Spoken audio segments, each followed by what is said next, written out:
We're now going to consider the appropriations to the Minister of Commerce, Planning and Infrastructure.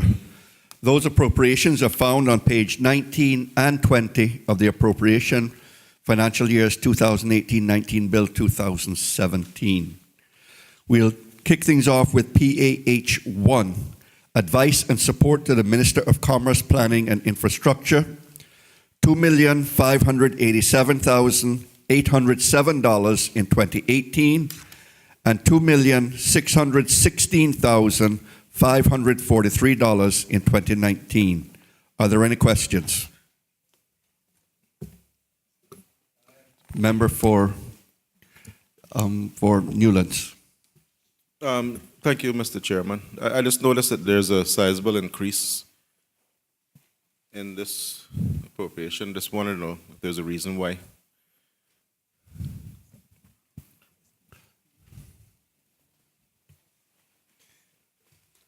Through you, Mr. Chairman, thank you to the member for the question. That will be additional support for the Small Business Development Center and the cybersecurity team.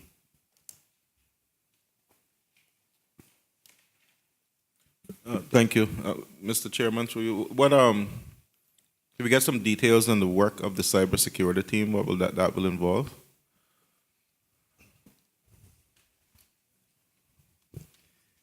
Mr. Chairman, if you don't mind, I'll call on the computer services team and the cybersecurity team to answer those questions.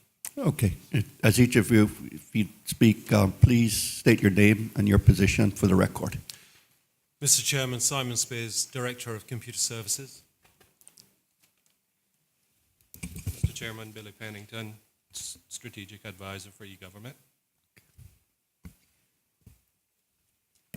So our advice has been that to date we haven't had a formal team to look after cybersecurity, and whilst there's been significant work in improving the tools available to deal with cybersecurity threats, it is very important to dedicate staff to that task.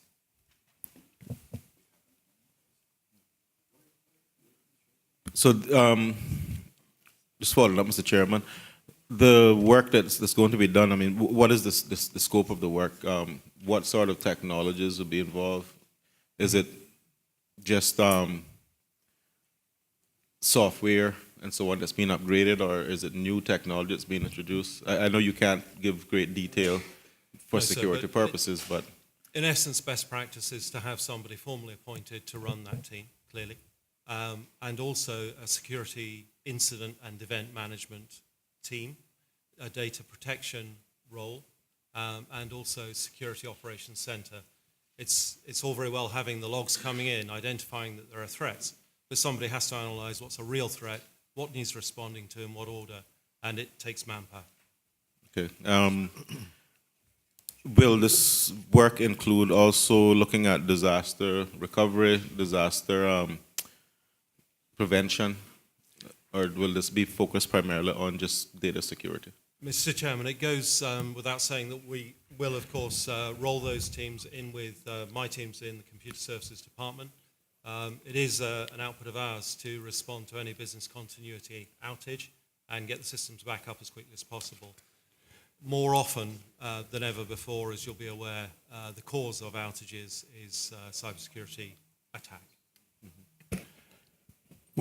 Remember, just one sec. Could I ask you, when you do speak, if you speak closer into the mic? My apologies, sir. Yeah, no, that way we can all hear, and that means it will get recorded properly. Yes, sir. Go ahead, sir.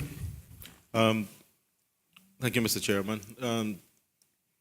Trying to be careful how I say this publicly, but I know there have been some concerns with security threats and breaches in the past.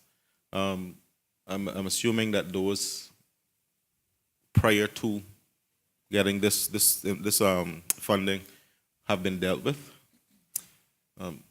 Yes, sir, but you'll, sorry, through you, Mr. Chair.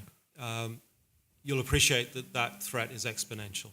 And whilst we have been able in the past to spread the load across the team, we're coming to the point where it's daily affecting our operational services.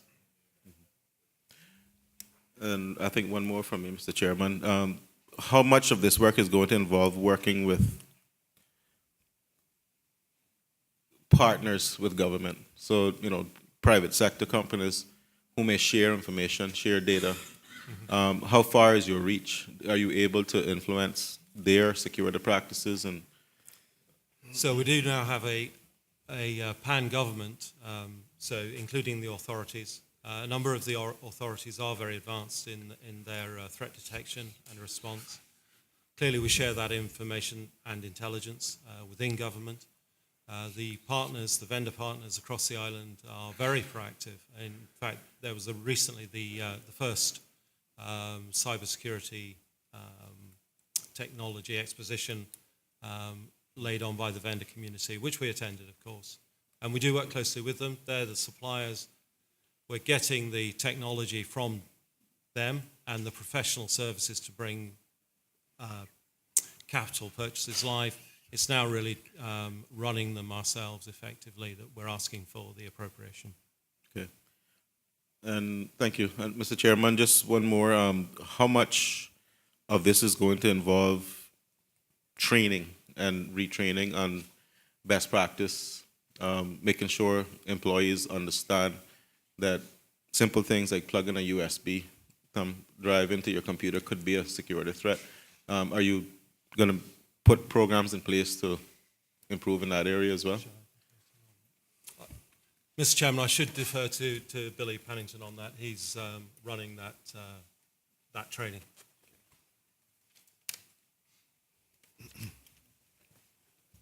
Mr. Chair, through you, we have already done a number of things on the cybersecurity side this year to ensure that training is carried out, not only with the security folks that need to be involved, but all of CIG. We have implemented external penetration tests through third-party providers. We have also concluded 3 phishing simulation exercises within CIG to ensure that lessons learned when it comes to social engineering, emails, etc., are understood. And we have also included a cybersecurity section within the new employee orientation for every new government employee that joins. And thank you. And my last question, Mr. Chairman. I know we have a number of in-house applications. Are we auditing those to make sure that they're also compliant with your security standards? Mr. Chairman, through you, we have just recently hired a senior information security advisor who joined the post of e-government approximately 1 month ago, and his primary role, along with policy, will also be exactly what you stated. Thank you. Thank you. Are there any other questions? There are none. I put all those in favor of PAH1, advice and support to the Minister of Commerce, Planning and Infrastructure for $2,587,807 in 2018 and $2,616,543 in 2019, standing part of the schedule to the bill. Please say aye. Aye. And those against, no. The ayes have it. PAH2, Emergency Response Services, $307,542 in 2018 and $312,564 in 2019. Are there any questions? Member for East End. Thank you, Mr. Chairman. Mr. Chairman, and through you, I need to ask the Minister if these emergency generators are actually ran under load monthly and bi-weekly, or how often are they run? Mr. Chairman, thank the member for the question. I'm going to defer this question to the Director of Public Works Department, Mr. Max Jones.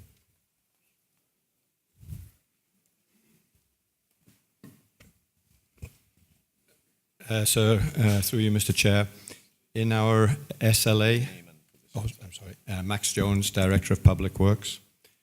In the SLA we have with HMCI for the electrical maintenance, just Public Works is responsible for the electrical maintenance on the generators.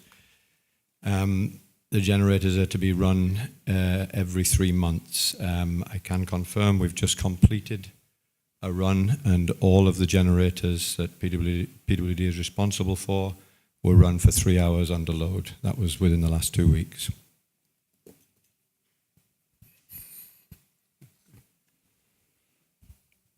Thank you, Mr. Chairman. When was the last time the one at Gun Bay Civic Center was run? So I would have to refer that one. Public Works is responsible for all but 3 of the generators. 3 of them are under private contract with HMCI. So Public Works does not do the electrical maintenance on Clifton Hunter High School, Prospect Primary School, and Gun Bay Hall.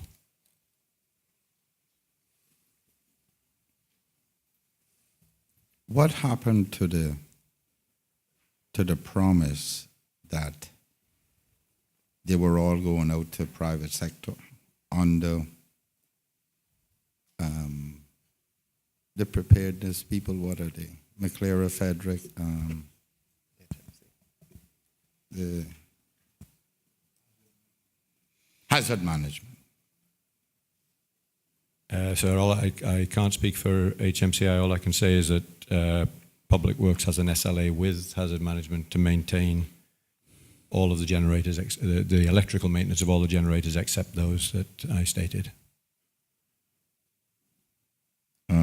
When was the last time, according to your record, that the one at East End Civic Center was run?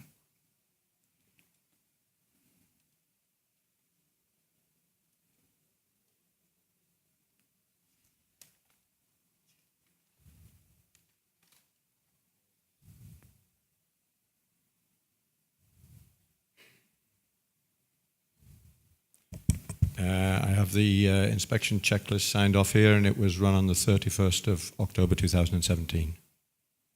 And it was run under full load for 4 hours.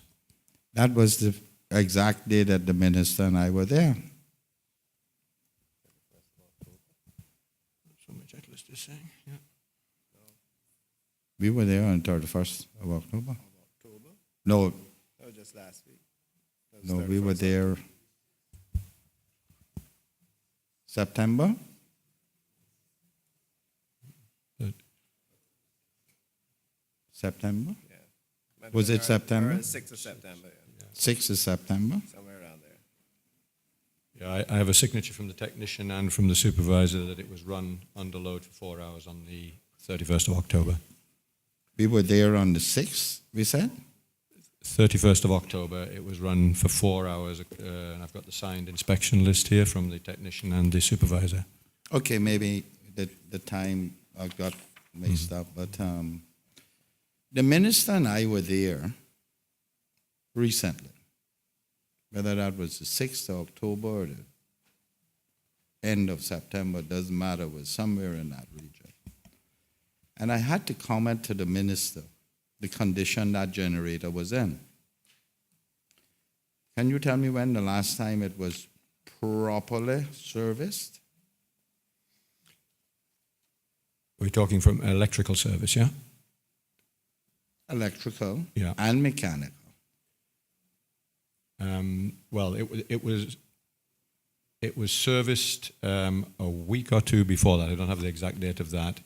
But then they went back. So they went out and serviced all the generators first, and then they went back and did the runs. So it was serviced within 2 weeks of that date. Mr. Chairman, here's where I'm at. Why is it that the generator at the East End Civic Center, and Mr. Chairman, all due respect to you, sir, and other members, this thing has been an ongoing problem before 2004. That's why I had to put in a generator there after the hurricane to try and keep it going. The day the minister and I were there, they were there servicing it then. now the director is telling me that they service it about 2 weeks before the end of October. Again. Is that correct?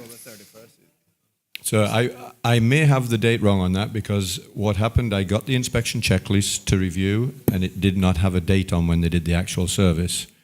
So I sent the inspection checklist back and said we need to do and at the same time they'd just done the inspection but not the run. So we sent them back out to do the run, and it was on, as I say, on the 31st of October that they did the full 4-hour run. Mr. Chairman, you see what I'm talking about? That's why that generator is in such poor condition. Mr. Jones, Mr. Minister, I wonder if Mr. Jones can tell us when he last checked on those generators to see if they have what condition they're in. Because, Mr. Minister, I brought it to your attention, that generator end was nothing but dust. And that is the number one reason generator windings fail. You can ask your brother. He and I had plenty of nights having to rewire them. Mr. Chairman, I don't know the reason why we do not have a robust, and I blame those who do it, because they only do it based on the schedule that is presented to them. These generators are extremely vital to the continuity of this country, especially in the time of disaster. We have one at East End School now, which I'm going to ask the minister about. When was that hooked up? That hasn't been hooked up. Why do they just sit there and no one properly maintains the generator? It's like a boat. You use it or you lose it. And we're losing the generators. The one at Gun Bay, they only fix the fuel on that the 1st of November. You know how long I've been asking for it to be fixed? 6 years. Hello? Thank God we didn't have a storm in those 6 years. I would have braved that storm, go up there and fix that generator with fuel. I need to know, why is it that the generators are not physically, the windings, and we discussed this before here in Finance Committee. The windings, the mechanical end, they're not cleaned down, they're just rusting to pieces. They're running, but they're rusting themselves to pieces, and they're going to be destroyed. Why is it that that is not part of that overall maintenance? Through you, Mr. Chair. Sorry, can I speak first to the East End Primary School generator? The enclosure for that arrived recently, and that is part of the requirement to get it running. So we anticipate having that up and running by the end of the month. I thought we were going to build it out of blocks, but that's besides the point. Yeah, there's an enclosure that goes with it, so that is now here. That's fine. I don't have a problem with that as long as it's category 5 or 3, whatever that place is for. Yeah. But it's been installed now 2.5 months? Yes, yeah. There was a delay in the arrival of the enclosure, but that is now here.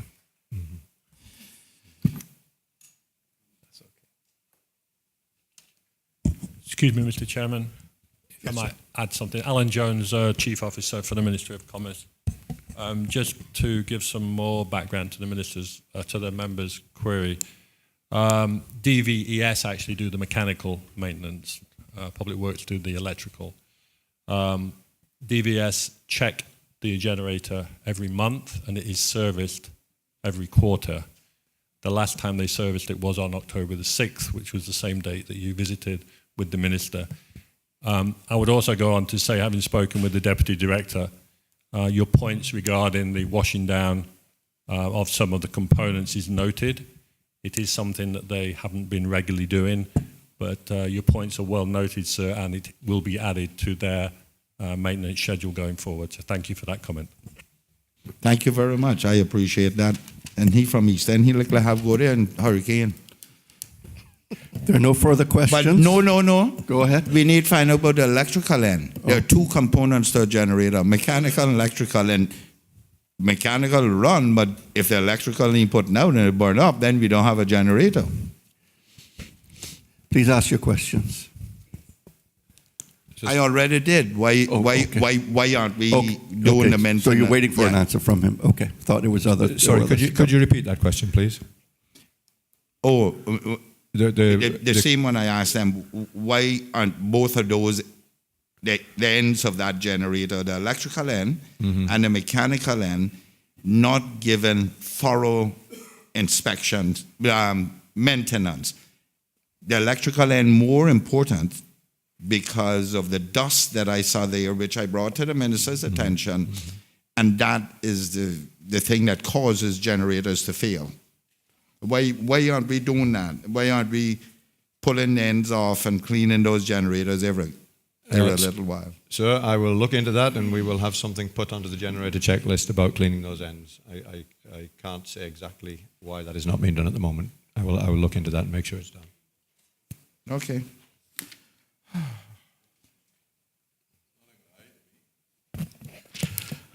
I put the question. All those in favor of PAH2 Emergency Response Services for $307,542 in 2018 and $312,564 in 2019, standing part of the schedule to the bill, please say aye. Aye. Those against, no. The ayes have it.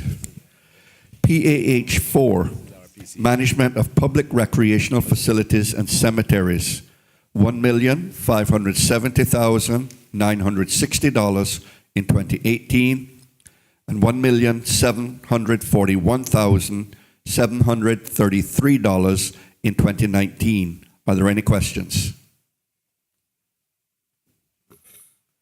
Member for East End? I guess I'll be accused of talking too much again.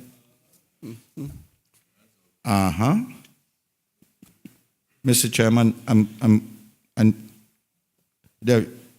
one thing I can say about this group of people that operate this is that they do a good job. And that's not because I'm friends with them or that I created this unit, but they do a good job. There's a young lady in East End, what's her name, from North Side? Anyway, there are some things, though, that I believe they are responsible for that is not getting done because they haven't been given the mandate to do them. Behind the wall, the cemetery, not a cemetery wall, the lover's wall, we call it. No, the surface wall in the beginning of East End. The intent of that was for tourists, as an attraction for tourists. That's why you remember we put all the steps down. And it has been a requirement to remove all the rocks and trees and rubbish, and it needs mechanical intervention, meaning excavator. And it hasn't been done because they don't have the money to do it. Can the minister tell us if and when that will be done?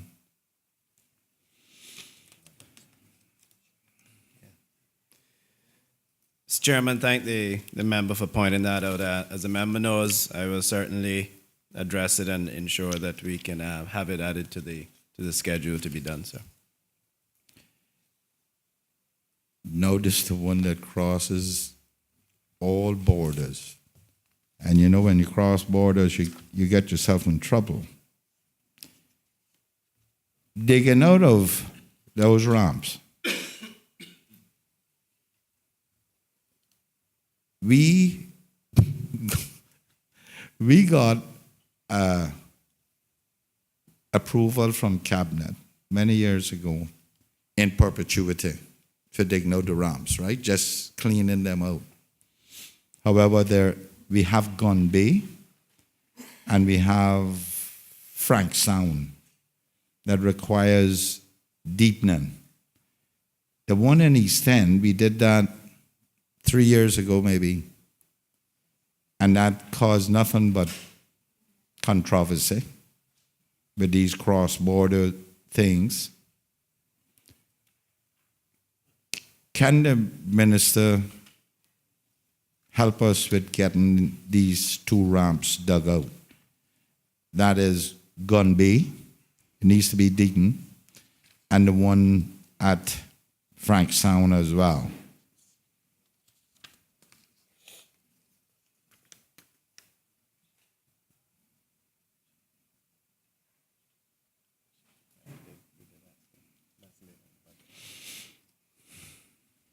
Mr. Chairman, I thank the member for the question. Mr. Chairman, we do have a line item later on in the budget to deal with these boat ramps and the district works. We are already aware from our tour with the district on the Frank Sound and the Gun Bay ramp. So we'll ensure that they're on the list. And I just got a nod from Mr. Hydes that they are.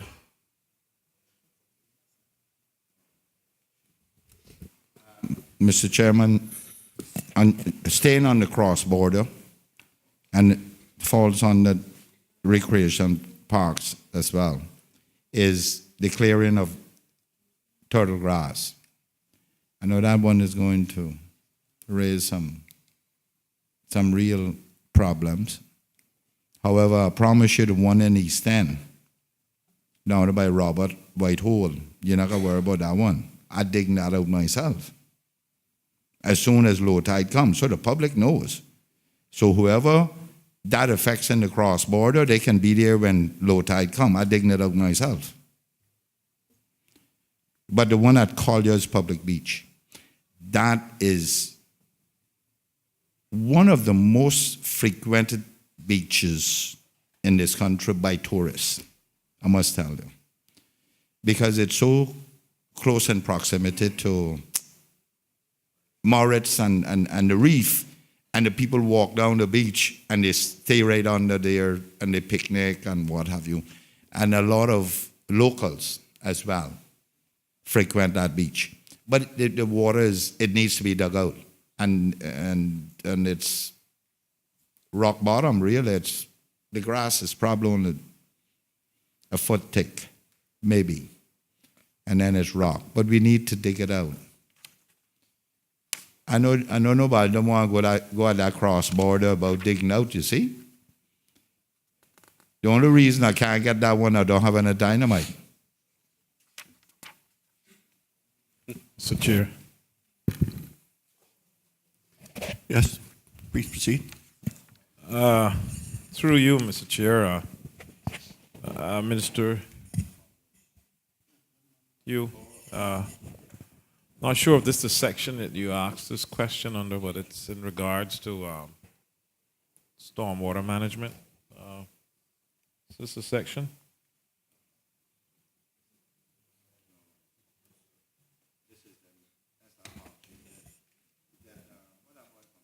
Mr. Chairman, that would fall under the NRA appropriations, I think. There are no further questions? No, Go. I need an answer from the minister, the chief officer. Okay. Mr. Chairman, through you, thought I'd escaped that one. Mr. Chairman, we do have funds budgeted for the East End Public Beach, but of course we will be working closely with the DOE to ensure that we do it in a responsible manner, sir. Mr. Chairman, I know the minister is new, but he's not new to here. He's relatively new, but not new. I'm an old horse in this race. I have tried that for 17 years with DOE. It's either they brush your side, they conveniently forget it, until I put a 50-foot arm excavator in the water. Then all of a sudden they come running. In particular, Mr. Carl, and he says, "Oh, I hope Gina never finds out that you're doing this." I said, "I hope you don't tell her." Since you're here and I will leave. They won't allow us to do it. It is a traditional thing in this country to dig a grass if you're not excessive with it. So I promise you the next low tide, the one by the church, you're not going to worry about. I hiring the excavator, dig that out. Okay? The one I want you to help, the minister to help me with, is the one in Colliers. And that's really needed, but it's rock. Can't afford that one. Mr. Chairman, through you,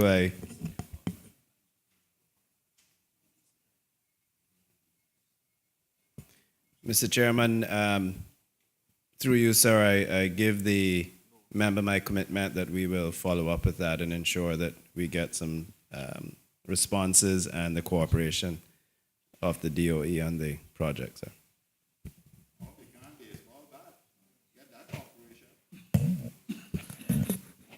Mr. Chairman, quick follow-up question. And I know that the Minister and I have discussed this privately, but can anything be done about developments, private developments, where the developer has long moved on, sold all his properties, there's a parcel of land there being used as a small park, whatever, but there's no maintenance on it, obviously, because it's private. I know from time to time, government will assist with getting these parks cleaned up, especially around Christmas and so on, but can anything be done to have it done on a consistent basis where, you know, I don't have to pick up the phone and call and beg a favor from someone? Because I like doing things the right way. Obviously, you know, I don't like asking special civil servants to bend the rules, but has any thought been given to how we could help the communities by keeping these parks maintained regardless of the fact that they're private, because the developer is no longer involved in them?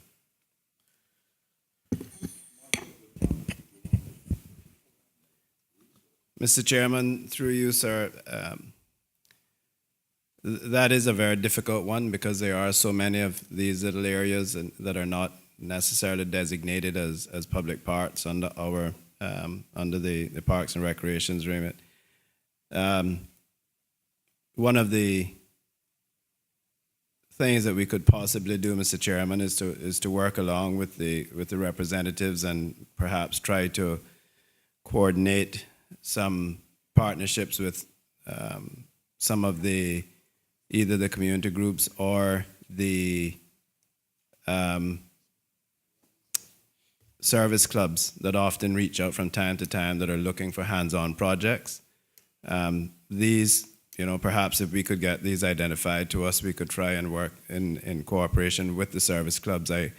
I'm fully aware of certainly my service club and one part that we participate in a subdivision. So I know that it is possible. And other than that, Mr. Chairman, I would say to the member, please, by all means, if you do have a community effort or if the part does need, if you do need some assistance in freshening up, reach out to me and we'll be sure to lend a hand. Thank you to the Minister, through you, Mr. Chairman. And I think for the most part, what is needed, it might just be one big effort, and then the community can maintain it from that point on, you know. It's just getting that first step. So I appreciate the assistance.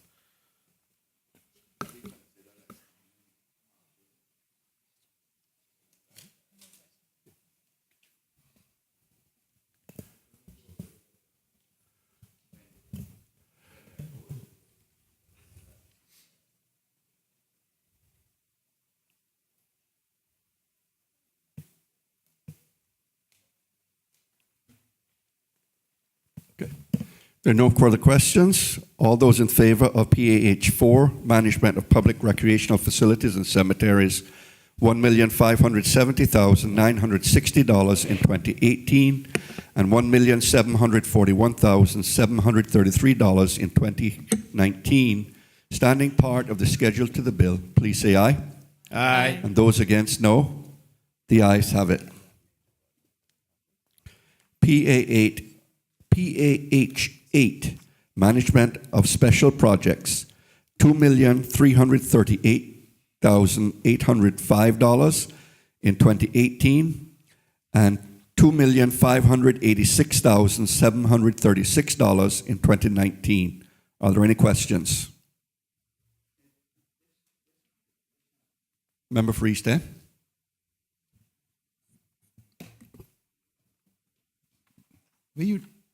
Mr. Chairman, I wonder if the minister can tell us. I suspect this is Public Works, is it? That's correct. Through you, Mr. Chairman. And some for the ministry, sir. Yeah.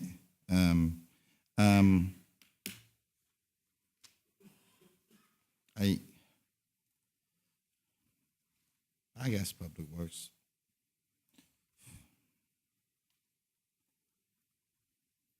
Mr. Chairman, go ahead. I just leave that alone. I got too many good young Caymanians there.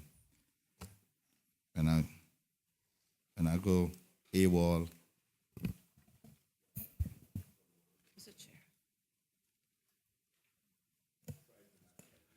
Member from Cayman Brack East. Thank you, Mr. Chair. I wonder whether the Honourable Minister could give some elucidation on the description on page 197 when it talks about provision for architectural project management and quantity surveying services. Is the last three words a carryover from the last minister, or is it still doing surveying services?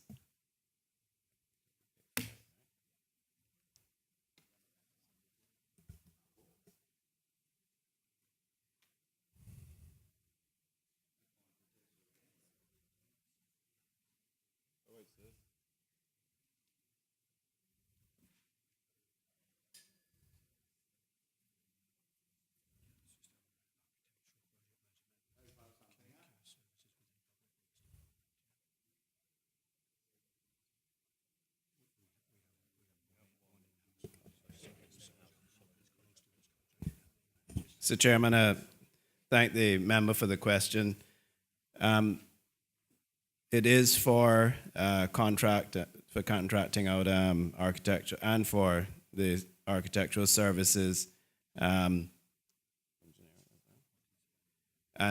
quantity surveying. We do have one quantity surveyor on staff still, and otherwise from that it's contracted out.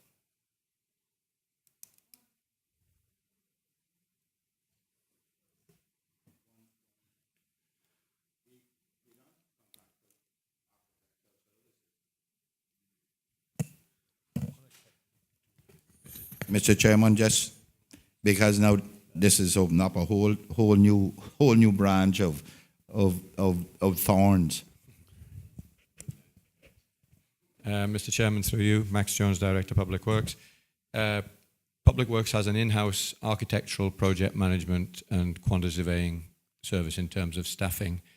Our workload varies up and down a great deal, so our in-house capability is kept fully busy, and what flows over the top of that, we contract out to the private sector. So some architectural QS works are contracted out to the private sector. Mr. Chairman, I need to ask. I mean, the obvious question is, do they go through tendering process? Yes, all the procurement is done in accordance with the procurement guidelines, yes.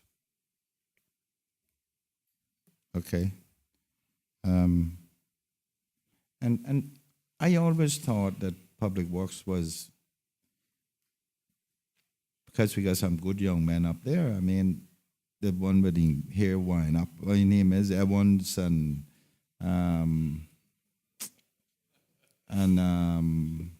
all of them, the little one from West Bay there.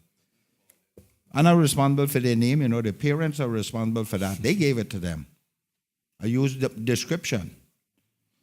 And there are a number of them there.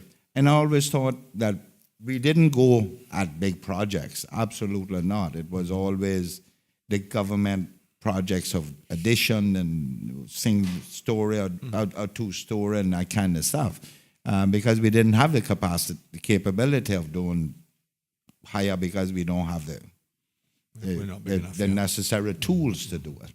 And we're doing that much for government now that we have to outsource it. Well, we do an awful lot of the work in-house, but yes, when the demands are beyond our resource capability, our only option then is to put that work out to the private sector. What percentage of that are they sending out? I would say it's probably 20%. It's not. We do the majority of the work in the kinds of projects that you're describing, not the major projects. The majority is done in-house, but a percentage is outsourced. Yeah. And Mr. Chairman, I just want to go on record to say that, again, like I did with the meteorology office, the Met office, yeah, that I have the utmost respect for those young men up there. They do an excellent job at Public Works. I hope one day I see one of them take over and we don't bring in somebody to take that place over. And that's a mark on the sand right now.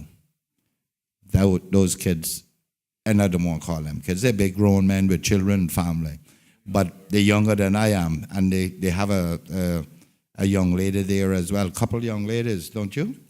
And they're all very capable, and their ability extend to the point where they are capable of running the public works of this country. And at some stage, Mr. Jones, you gotta go. Getting close. That's being quite presumptuous there, but anyway, could be nearer than your closeness means. I'm joking with you, but no, we need to make sure one of those young Caymanian men, women take over Public Works, because most of them have their PEs now, right? And this is serious. We're not bringing anybody up there. That's at the very least. Public Works needs to be managed by a young Caymanian. Through you, Mr. Chair, if I could just respond to that, just to give an update on that. We've had some good successes with our succession planning.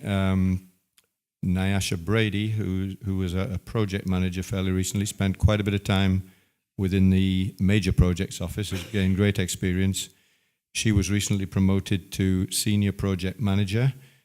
She's the first female senior project manager we've ever had at Public Works, so a big move forward there.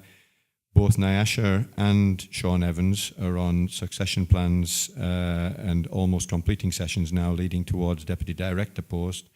We anticipate advertising the deputy director post in the first half of next year, and we have 2 good applicants for that post. Good. You hear how we do it again? Advertise it. And then someone comes in. Put them in the place.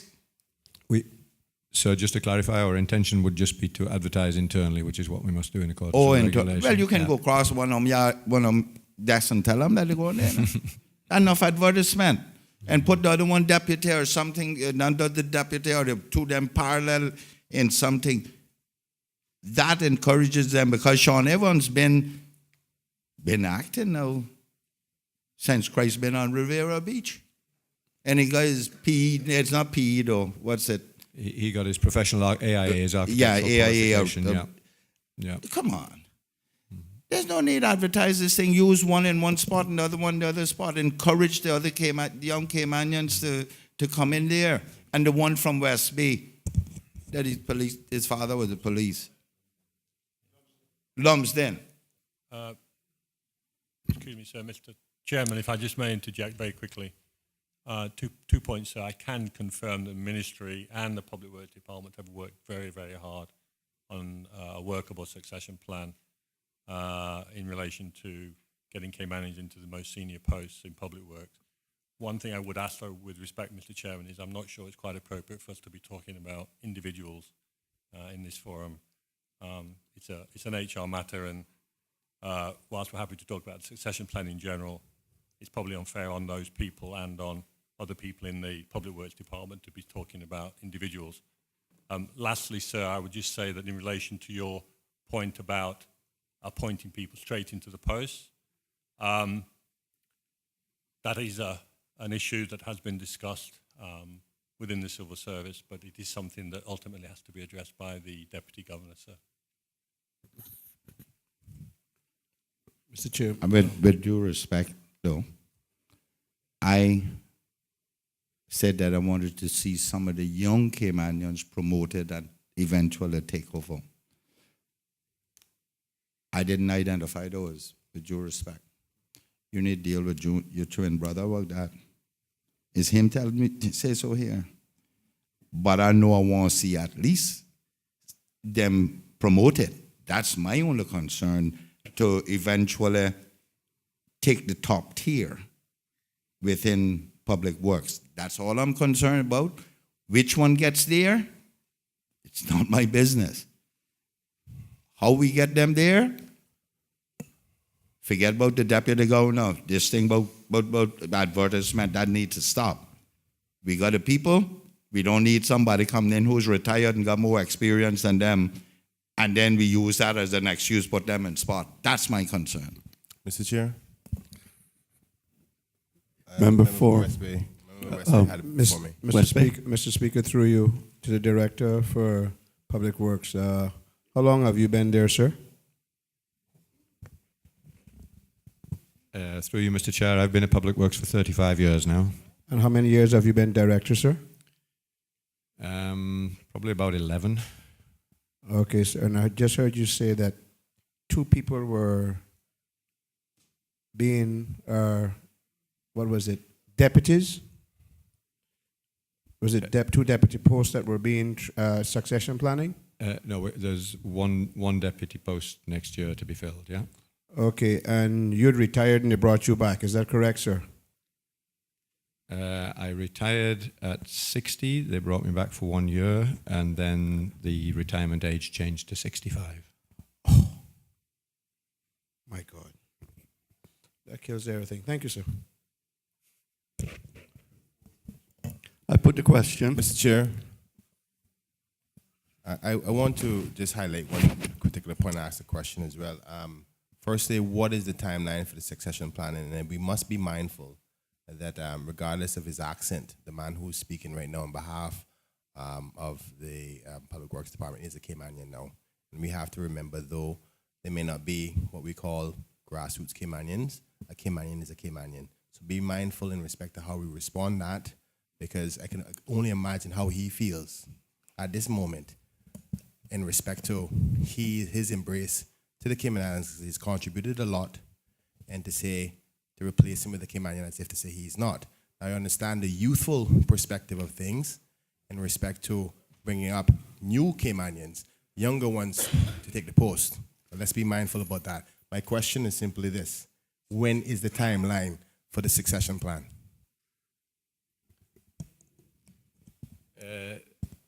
Thank you. Through you, Mr. Chair. Can I just clarify the timeline for the current move to Deputy Director that we've been talking about? They're both on career development plans where we identify the areas that we need to strengthen them in so they can comfortably move into those posts. They're both in the final stages of that. One individual is currently having a time frame in with the Major Projects Office to get that level of experience. As I say, we expect both of them to complete those career development plans first, second quarter next year. We expect to be advertising those posts internally in the first half of next year. So we fully expect to have one of those in that post by the middle of the year or shortly thereafter. I put the question. All those in favor of PAH 8, Management of Special Projects, $2,338,805 in 2018 and $2,586,736 in 2019, standing part of the schedule to the bill, please say aye. Aye. And those against, no. The ayes have it. PAH 10, Management of Government Properties,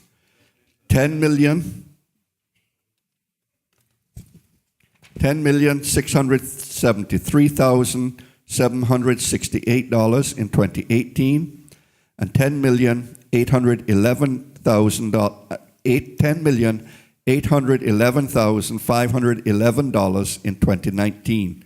Are there any questions? Member for West Bay West. No, Town West. Mr. Chairman, you moved from Georgetown now to West Bay. No, I'm just curious, through you, Mr. Chairman, the management of this government property, does it include the security?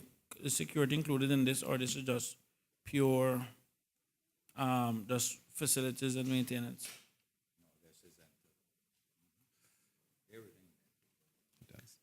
Minister of Commerce.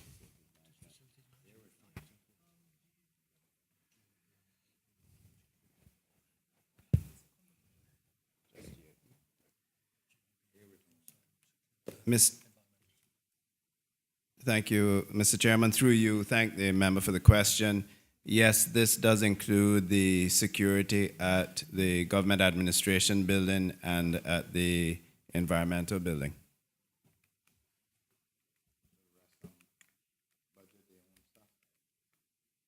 Thank you. Through you again, Mr. Chairman. I noticed that it has dropped significantly from 12.3 million to 10.7 million, which is not a bad thing in terms of annualized costs. So I'm just wondering if something moved someplace else or it was just genuine cost savings. Through you, Mr. Chairman. Yes, Mr. Chairman, the general insurance has been moved over to the Ministry of Finance. So that's why we have the difference. Okay. Thank you. And sorry, through you again, Mr. Chairman, just in terms of security services that's provided to this building, roughly how many, I mean, if it's an issue in terms of like security, but roughly how many security guards that we have employed in the building? And if so, how many are Caymanians or contracted security?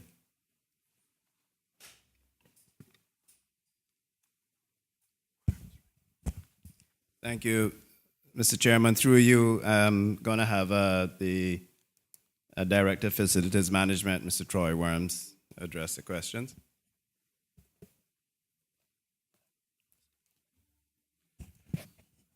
Director, would you state your name and your position for the record? Troy Worms, Director of Facilities Management. In regards to the number of security guards at the government administration building, I would prefer not to answer that question publicly, but I'm happy to express the numbers to you privately if necessary. Privately is fine, Mr. Chairman. I'm okay with that.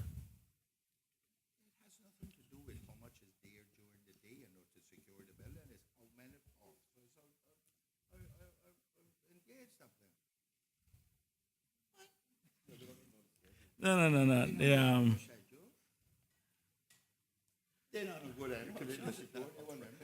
I will take it offline. But one question I will tell you also that I will be asking offline is the hourly rate that is being paid per guard. But I'll take it offline. I'm happy to take it offline. What?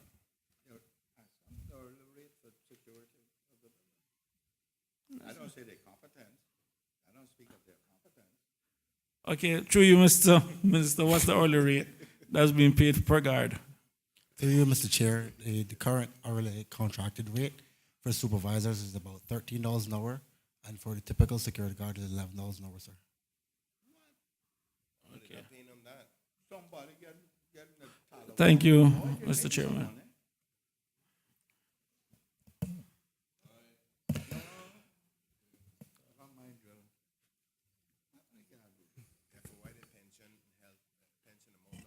Member Freeston. Yeah, Mr. Chairman, I just need to ask the minister to assist us and get away from this mediocrity, the maintenance of our buildings. The only one I see, and the landscape now I'm talking about, is the one out there by the government administration building. I think what makes a building is It's exterior, first and foremost. And I know for many years now, I've tried to maintain the buildings in East End, and you were there, Mr. Minister. I've worked hard to do that, to try and get it done. And I get frustrated at times when they don't maintain it, not only from the core government, but the clinic in East End as well, which the minister needs to know, because he wouldn't even go with me up there because he was afraid that I would point out all this poor maintenance, hey baby. Well, I don't know what it is you didn't do it, but that's besides the point. Yeah, if you had called, you would have known he did. Mr. Chairman, I'm asking the minister if we can at least get some maintenance on government properties, man. It is just not in the best interest. I don't know if it's contracted out or what.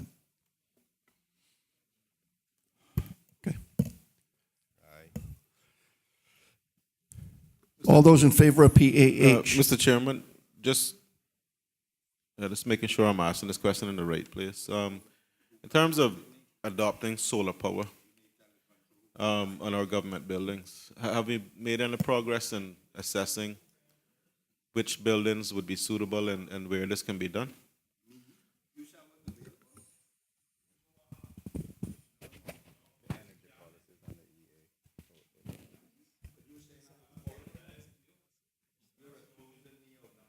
Mr. Chairman, through you, yeah, we do have a EA vote coming up later on to do with energy policy.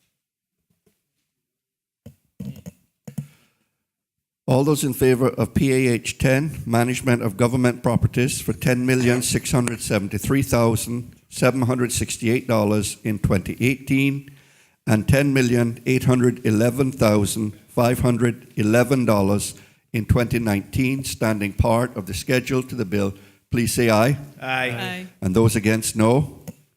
The ayes have it.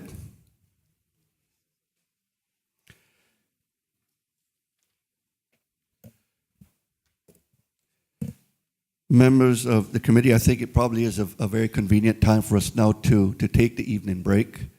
I believe that dinner is in the room. So what I'd like to do is for us to take, it is now 6:15. If we could be back in the chambers by 7 o'clock to continue with these appropriations. So we will take a break now and be back at 7 o'clock.